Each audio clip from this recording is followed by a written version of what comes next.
Kemudian kami panggil Ibu Subiarti. Ibu Subiarti, tafadholi. Halo, Assalamualaikum. Waalaikumsalam warahmatullahi wabarakatuh.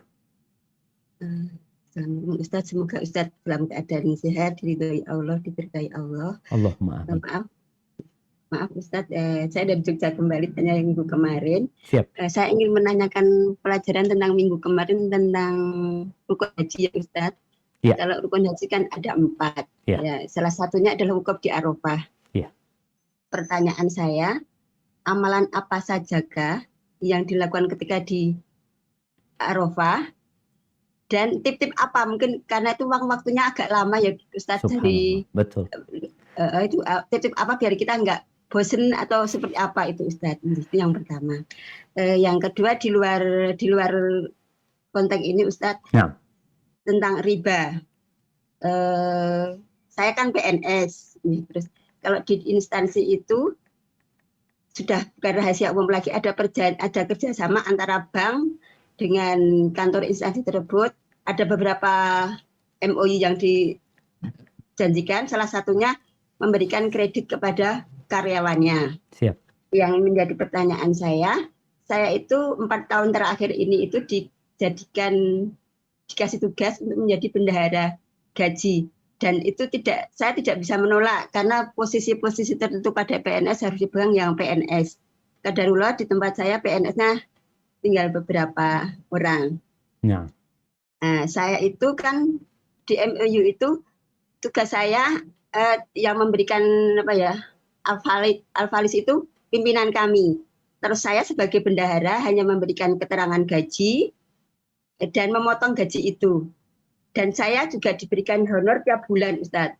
Siap. Yang menjadi kegelisahan hati saya, apakah saya termasuk 3 yang sebagai saksi atau pencatat itu? Nah. Kalau untuk uangnya, insya Allah saya, karena sudah belajar banyak dari Ustadz, saya banyak memperbaiki diri. Uang itu saya tidak gunakan saya sendiri. Gitu Ustadz, mohon nasihatnya. Siap, Masya Allah. Assalamualaikum. Waalaikumsalam warahmatullahi wabarakatuh. Iya, ada 2 pertanyaan nih. Menarik dua-duanya. Yang pertama, amalan apa yang dikerjakan di Arafah? Karena waktunya panjang. Waktunya itu sejak matahari tergelincir ya. Bicara wajibnya ini kan di siang hari itu.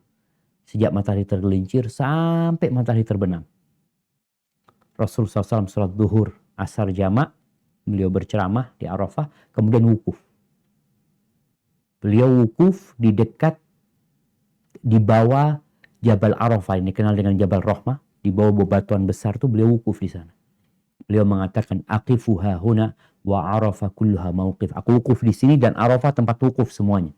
Jadi jangan berpikir wukufnya harus di sini, enggak, di mana saja silahkan wukuf. Waktunya kalau anggap sejak jam 1 sampai jam 5. 2, 3, 4, 5. 4 jam. Ngapain? Berdoa. Berzikir. Dan Nabi SAW di tempat itu berzikir. Makanya kenapa dijamak sholatnya? Supaya fokus beribadah. Beliau berzikir, berdoa sampai matahari terbenam. Istirahatnya kapan? Beliau istirahatnya sebelum zuhur. Oleh karena itu Rasulullah SAW meninggalkan Mina. Tanggal 8 kan bermalam di Mina. Tanggal 9 habis subuh, sholat subuh masih di Mina. Habis sholat subuh beliau berjalan menuju ke Arafah. Jadi sampainya itu ya sebelum zuhur gitu, ada waktu. Maka tenda beliau didirikan, beliau istirahat. Maka di sini penting buat jemaah untuk istirahat sebelum waktu wukuf. Setelah wukuf itu waktu berdoa, waktu berzikir. Oleh karena itu perlu ada persiapan dari kita. Ana mau ngapain aja di waktu 4 jam itu. Kadang-kadang kita 1 jam berdoa berzikir udah habis. Bahannya itu udah habis. Mau baca apa lagi gitu. Udah kehabisan. Dan yang banyak terjadi jemaah akhirnya pada selfie, pada ngobrol. Makan lagi. Apalagi travel itu disediakan makanan ya di sana ya. Makanan ya mau ngambil makan. Ada es krim, ada kue, ada minuman. Maka orang yang tidak punya bekal takwa. Biasanya di sana itu ya nggak ngapa-ngapain kecuali berzikir sebentar aja. Nabi tidak memimpin zikir berjamaah di Arafah. Beliau hanya menjelaskan apa yang dilakukan di sana. Beliau mengatakan alaihi salatu wasallam khairud du'a Arafah. Sebaik-baiknya doa Arafah. Wa khairu ma qultuhu ana wan nabiyyun min qabli, dan sebaik-baiknya yang dibaca oleh aku dan nabi-nabi sebelumku apa? La ilaha illallah wahdahu la syarikalah lahul mulku wa lahul hamdu wa huwa ala kulli syai'in qadir. Maka seharusnya jemaah haji itu punya program. Programnya itu aku mau istighfar. Aku mau berzikir. Zikir itu banyak. Aku mau baca subhanallah wa bihamdihi 100 kali. Aku mau baca la ilaha illallah wahdahu la syarikalah lahul mulku wa lahul hamdu wa huwa ala kulli syai'in qadir 1000 kali. Mau bebas, nggak ada batasan jumlah di sana. Aku mau umpamanya istighfar. Astagfirullah wa atubu ilaih 100 kali atau berapa kali. Jadi waktu itu Nabi alaihissalam subhanallah, dari sejak matahari tergelincir, selesai beliau sholat sama khutbah itu, udah berdoa nggak diganggu beliau sampai matahari. Karena itu waktu yang mustajab. Waktu yang indah di mana Allah berbangga di hadapan malaikat-malaikatnya dengan anak-anak Adam nih. Yang dulu malaikat mengatakan engkau akan menciptakan yang merusak di muka bumi, menumpahkan darah. Allah membanggakan jemaah haji dengan mengatakan kalian lihat tuh hamba-hambaku datang dalam kondisi kusam kusut.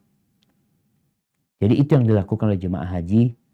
Nah, tentunya ya butuh perjuangan karena al-hajju Arafah, puncak haji adalah Arafah.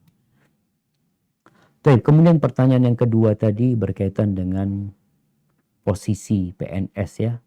Ketika yang ibu lakukan itu bukan menyelesaikan akad riba. Jadi bukan akad riba. Jadi sekedar membuat laporan gaji orang ini, berapa orang ini punya gaji kepada atasan, semoga nggak masuk ya. Nggak masuk dalam yang terlaknat. Yang Rasul SAW mengatakan, atau yang dalam hadis disebutkan la'ana Rasulullah sallallahu alaihi wasallam akil riba wa mukilahu wa katibahu wa syahideh. Yang dilaknat itu adalah orang yang makan riba, yang ngasih makan riba, yang dia menulis akad ribanya tadi. Atau dia menjadi saksi.